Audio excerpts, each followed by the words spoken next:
ধীরে সুস্থে আটকাবি, বুঝেছিস? আসসালামু আলাইকুম গাইস, সবাই কেমন আছেন? আশা করি সবাই ভালো আছেন। আমি আজকে চানাচুর মাখা বানাচ্ছি। তার জন্য পেঁয়াজ কুচি, মরিচ কুচি আর একটু তেল দিয়ে মাখিয়ে নিয়েছি। তারপর দিচ্ছি চানাচুর ভাজা, তারপর জিরো চিপস একটু ভেঙে ভেঙে নিলাম। ভাঙতে একটু সময় লাগছে। তারপর হচ্ছে আরেকটা অন্য একটা চিপস দিলাম। চিপসটাও একটু ভেঙে নিব।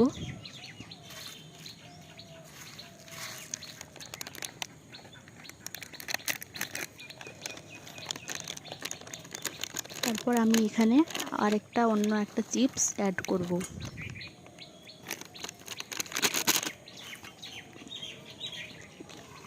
তারপর শসা কুচি দিয়ে দিলাম।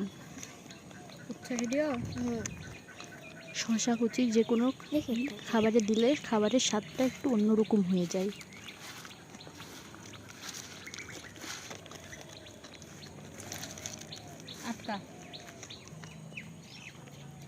তারপর একটু মাখিয়ে নিলাম। ব্যাস রেডি হয়ে গেল আমার চানাচুর মাখা। অসাধারণ খেতে, জাস্ট ওয়াও।